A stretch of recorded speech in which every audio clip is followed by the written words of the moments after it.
Bonjour tout le monde. Je voulais commencer avec le fait que je suis toujours en train de corriger vos copies pour l'expression écrite. Euh, et donc normalement, je vais finir à la fin de cette semaine.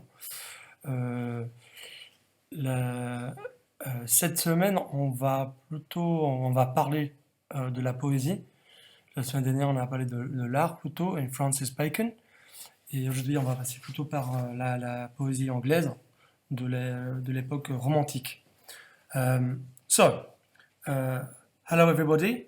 Um, Hopefully we remember what we were doing last week. We looked at image analysis. So we compared different images, in particular ones from the Renaissance period and more contemporary art. So there was an anonymous painting of Rembrandt in his studio, and then there was a triptych of the Passion of Christ on the right by Rubens, who was Flemish, not Dutch, as I said last week. He was Flemish. So, and then Francis Bacon, a famous British modern artist.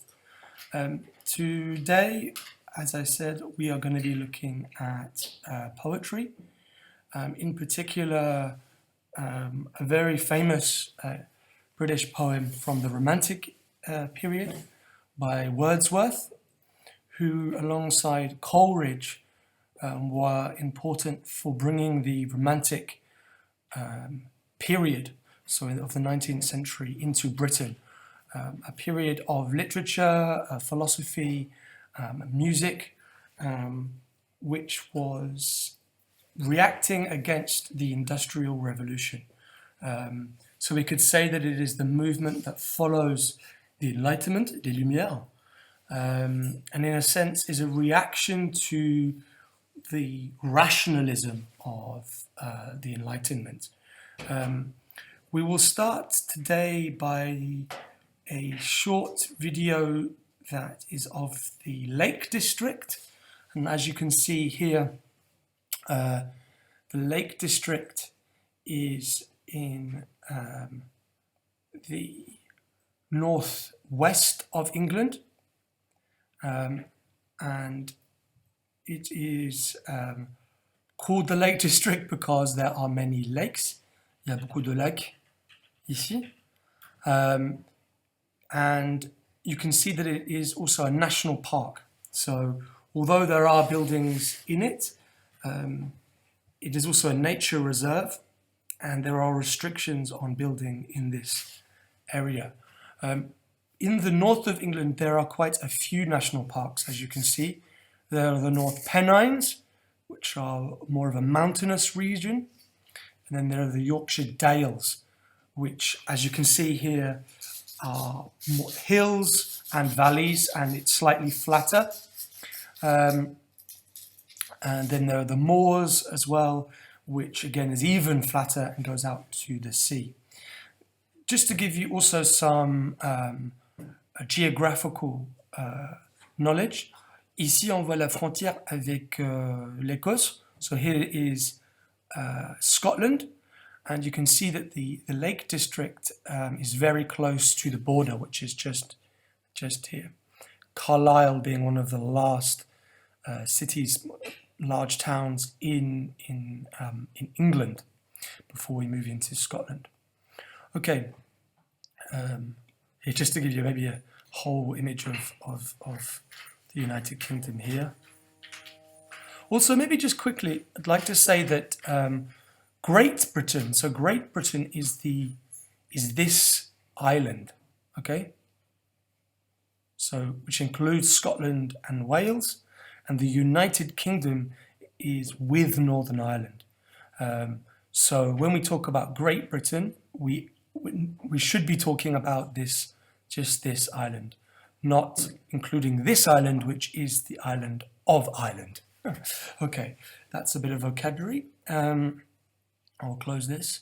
So the first exercise I would like us to do is I will play this video, which is a video of the Lake District. The reason why we're starting with this is because the poem by Wordsworth is set in the Lake District. So we'll look also at a video of someone reading that in a moment. But for the moment, what I would like us to do is to watch this video and try and write down as many words, English words, which are being depicted. Par exemple, si vous voyez un lac, il faut écrire lake. Ou si vous voyez un bateau, il faut écrire boat. Okay, so I will now put this video on. The sound is less important maybe than the image, but I hope it's okay.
Okay, that's the end of that video.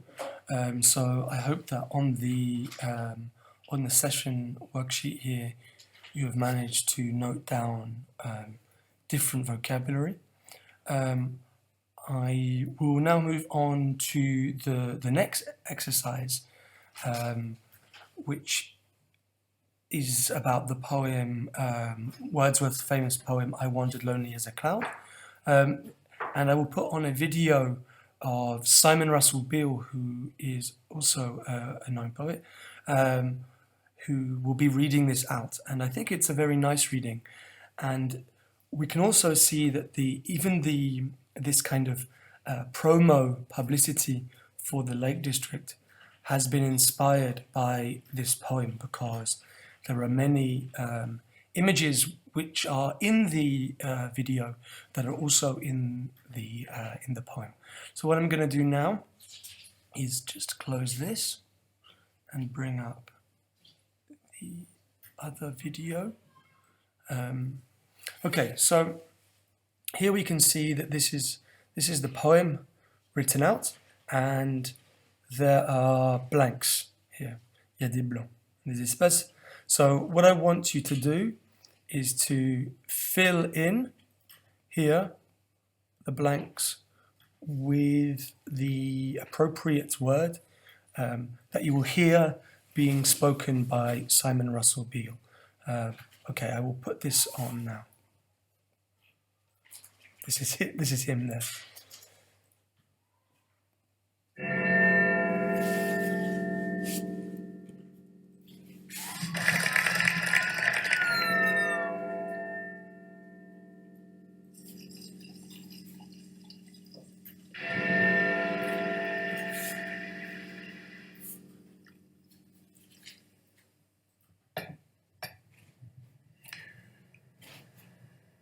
I wandered, lonely as a cloud that floats on high o'er vales and hills, when all at once I saw a crowd, a host of golden daffodils, beside the lake beneath the trees, fluttering and dancing in the breeze. Continuous as the stars that shine and twinkle on the Milky Way, they stretched in never-ending line along the margin of a bay. 10,000 saw I at a glance, tossing their heads in sprightly dance. The waves beside them danced, but they outdid the sparkling waves in glee. The poet could not but be gay in such a jocund company. I gazed and gazed, but little thought what wealth the show to me had brought.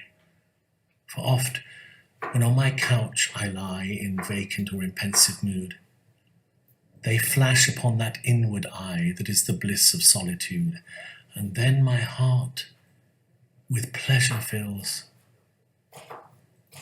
and dances with the daffodils.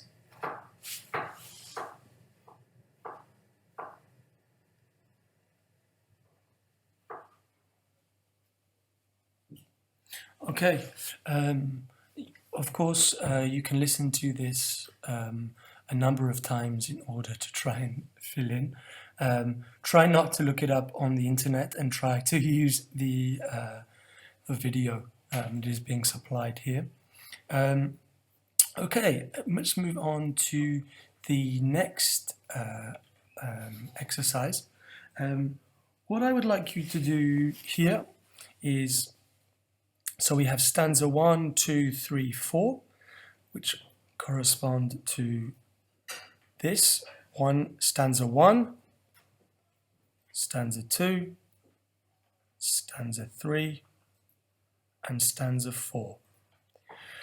What I would like you to do is, in this box, I would like you to reformulate what is happening in a non-poetic language. So, for example, the poet was lonely by the Lake District and compares himself to a cloud, and continue like that for each stanza until you arrive at stanza 4.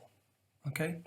There may be not enough space here. I might move this over for you actually before I put it online. There you go, it's a bit more space. It says to choose one. Of course, you may do one if you want. It was because avant, on allait diviser en groupes et choisir un vers à chacun, mais chaque groupe. But now that we're at home, if you could try and do them all, that would be good. And then once you've filled this in, I would like you to try and write what is the main subject of the poem. So what does the poem talk about? What is its subject matter? And to try and describe that here. It may help you actually to do this exercise first, number 2, which is to compare the last stanza, so this one, compare this stanza with this stanza. So what is similar and what is different. And that might actually help you think about the subject, le contenu, le sujet poem. Okay. I'm going to stop. Oh no, sorry. There's one more. I'm going to stop us there before I go on to the next bit and leave you some time to fill in those. Okay. We're now going to move on to the next part of the lesson. Still concentrating on Wordsworth. Here, what I would like you to do in number 3 is well, I'll read the question out. So, in your opinion, why could this 1804 poem, so a poem from the 19th century, still be considered relevant during the coronavirus lockdown? So, again, thinking about the fact that this is a romantic poem, a poem that is concentrated on nature more than it is concentrated on, we could say maybe technology or mechanics or the machine. Also a poem which has the imagination as one of its kind of main subjects as well, the memory and imagination more than rationality and judgment. So have a think about this question. So yeah, why could this poem be relevant today, if you will, or relevant to the notion of le confinement, which is the lockdown, le confinement qui était lié avec le virus, le corona. And yeah, and try and write down your answer here. This last part actually, which is maybe more grammatical or to do with pronunciation, I would like you to look, to écouter à nouveau le poème de Wordsworth, identifier les syllabes accentuées sur les mots suivants. Okay, so lonely, golden, daffodils, beside, beneath, dancing, twinkle, margin, sprightly, company, vacant, pensive, solitude. Hopefully we know these words. Lonely, c'est la solitude d'être tout seul. Golden, doré. Daffodils, c'est les narcissus, I think. Maybe I would look that up for you, just to double check.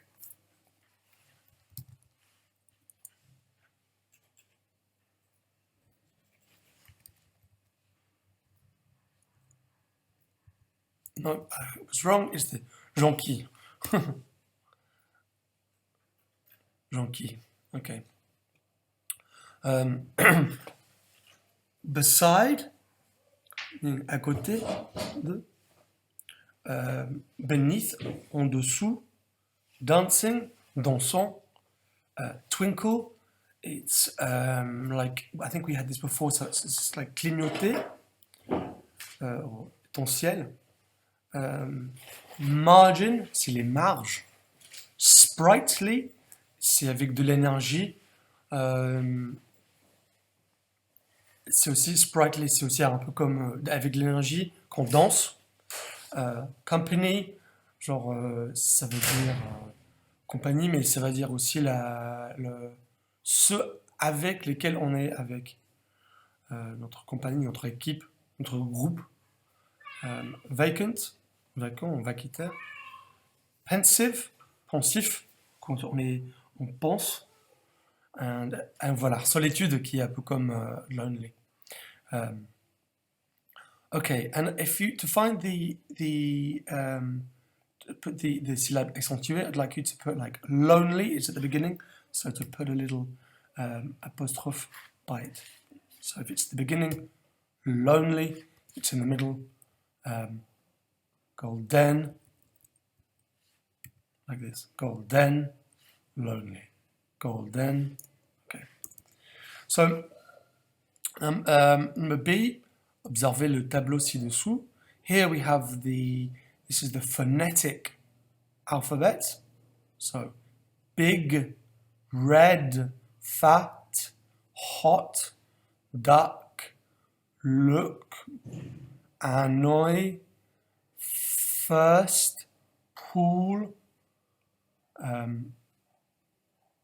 court, beef, far, try, time, now, old, dear, great, hair, oi, coin, poor, tall. So you can see these here indicates that pronunciation. The e, a, o, a, u, a, u, o, f, a,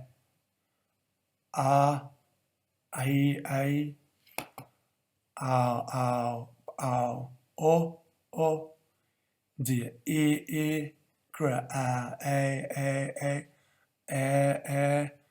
oi, and o. Okay, so I know it sounds a bit strange when you go through them, but those are the kind of syllables, the vowels together. Okay, so what I would like you to do is to identifier les paires de mots qui riment dans les 4 strophes. So, for example, shine, line, okay? So to go through, once you filled this out, of course, and find the words that rhyme, qui riment, and to put them here, the pairs, les paires de mots qui riment, and then une fois que vous avez fait ça, de mettre le syllabe avec l'alphabet phonétique à côté. So, if it's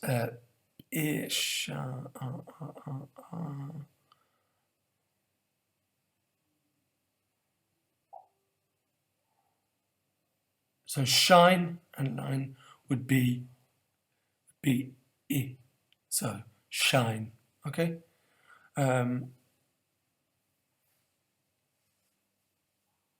And yeah, so that's before we go into the next exercise. I'd like you to do all that here and put then the vowel, the vowel next to it. Okay.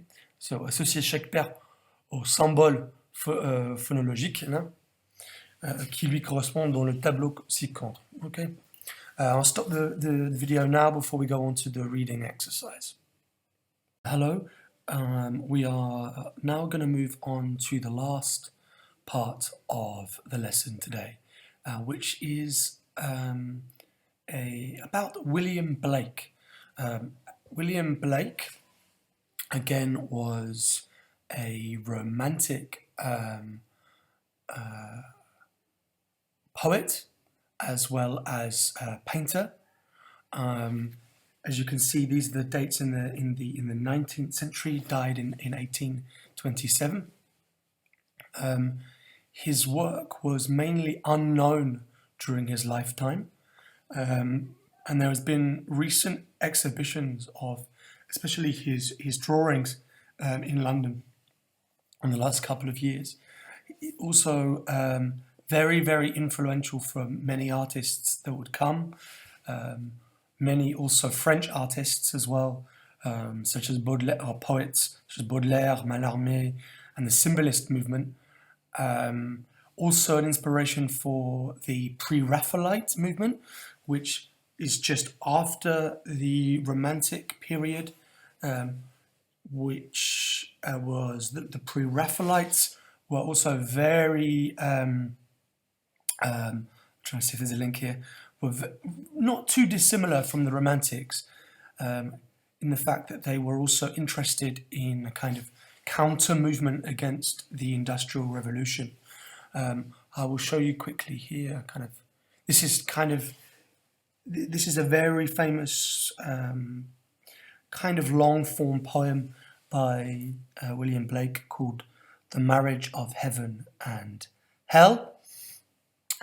This kind of loose watercolor was what he is mostly known for. Lots of mythology and kind of pre-Christian as well as Christian symbolism in his work. Lots of talks of kind of like hell and heaven, light, dark, these sorts of images. I will read you. This is I will now read here an article again from the Guardian in 2018 about finding William Blake's burial place. So the title of the article is "How Amateur Sleuths," so sleuths are like detectives, finally tracked down the burial place of William Blake. So they finally found, ils ont finalement trouvé où William Blake était enterré. The burial place being où il était enterré. Yeah, and so amateur and sleuths, as I said, is like kind of a policier. Okay, so I will now read this for you. On the 191st anniversary of his death, fans and artists will unveil new headstone and pay homage to poets' work. When the stone marking William Blake's grave is unveiled this afternoon, on the 191st anniversary of the poet and painter's death, it will also mark the conclusion of 14 years of detective work and campaigning for two of his admirers. Carol and Luis Garrido had always had a fascination for the man who wrote the poems such as The Tiger and Did Those Feet in Ancient Times, better known as Jerusalem, England's unofficial national anthem, as well as art and engravings that inspired artistic movements. When they decided to visit Burnhill Fields in London to find his grave in 2004, they discovered only a stone saying that the remains of Blake and his wife, Catherine Sophia, lay nearby. After 2 years of research, they'd pinpointed the exact site, and after years of fundraising, the Blake Society has been able to mark the spot with an official memorial, to be inaugurated with addresses by Philip Pullman, the Blake Society president and novelist, his Dark Materials trilogy draw on Blake's works, the musician Jar Wobble, comedian Will Franken, and other prominent Blakeans. Philip Pullman is a very famous British author who has very kind of similar subjects in much of his work. So when you see the stone that says nearby, it's so vague, Luis Garrido said. We wanted to know the exact spot. Finding it proved a bigger challenge than they imagined. Burnhill Fields was a cemetery popular with dissenters, and when Blake died, largely unrecognised, in 1827, his was the fifth of 8 coffins to be buried in the plot. The graveyard had been arranged in a grid, and the coordinates were in the Burnhill Fields burial records, given as 77 east and west, 32 north and south. But after bomb damage during the Second World War, the Corporation of London decided to transform part of the site into gardens, leaving only 2 remaining gravestones, and moving Blake's stone next to a memorial to an obelisk commemorating Daniel Defoe. The burial records were not always precise, according to Carol Garrido, whose skills as a landscape architect were vital. You could see the handwriting in the burial order book change, she said. We imagined someone who was a clerk in the office writing what the foreman of the grave diggers told them. By using the 2 existing graves to find a point of origin, after 2 years they had found the right place. When I was growing up in Portugal, I didn't know about his poetry or writing, but I saw the illustrated books, the pictures, the beautiful handwriting, Luis Garrido said. I decided to study English, specifically to be able to read his poetry. There are people all over the world like this. Even if you cannot understand the words, you start reading the pictures and you are transported into a different world. He visualized an England that will become a new Jerusalem, the home of spiritual enlightenment. Blake trained as an engraver, illustrating books and reproductions of art in churches around London, but went on to produce his own illuminated books, such as The Marriage of Heaven and Hell, that we looked at earlier, and his prophetic works based on his own invented mythology. He has been regularly rediscovered by artists, starting with members of the Pre-Raphaelite movement in the 1860s, classical composers such as Benjamin Britten and John Tavener, and the countercultural movements of the 1960s. Two of the great graphic novelists, Alan Moore and Neil Gaiman, have also been inspired by Blake. There was no one really comparable to him, and he wasn't part of any establishment. You'd almost call him an outsider artist, said Jeremy Deller, the 2004 Turner Prize winner. He stood apart from everyone else and was viewed with quite a lot of suspicion, I imagine by the establishment. But of all the artists of that time, he's the one who has this huge appeal to artists now because of the way he wrote and the ambition of his work. He was interested in the past, present, and future, in ancient pre-Christian culture and ancient history, but also very much in today, the working conditions of children, the state of Britain at that moment. He also looked forward to the future. What might it look like?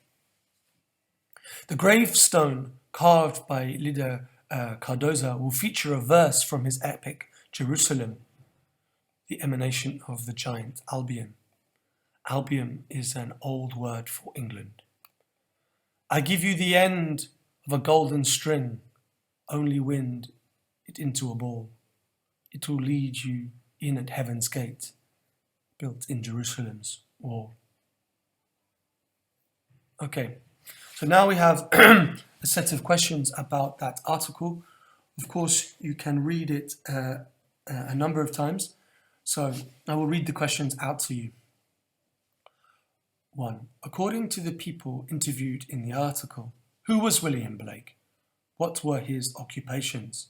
So, il était qui? William Blake, il faisait quoi comme métier? Il avait quoi comme occupation, métier, or a job, emploi. 2. Where is he buried? Was his place of burial unknown before 2018 or not? 3. What discovery was made possible by the work of Carol and Luis Garrido? What skills were particularly useful? 4. Was Blake popular during his life? Has he been rediscovered since his death? So his death being in 1827. Just check. Yeah, 1827. Okay, back here. So those are the questions I'd like you to try and answer. And then we have the expression écrite. So I will read this out to you as well. He was interested in the past, present, and future, in ancient pre-Christian culture and ancient history, but also very much in today, the working conditions of children, the state of Britain at that moment.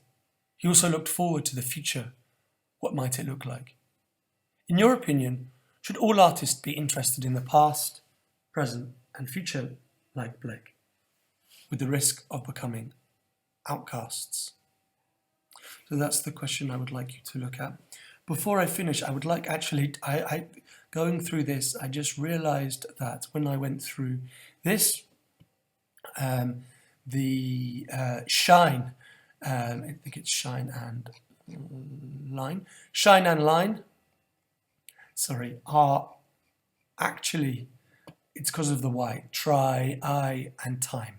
So it's actually this symbole phonologique. So I'm sorry for making that mistake for you. I hope you might have already seen that whilst you were filling it out.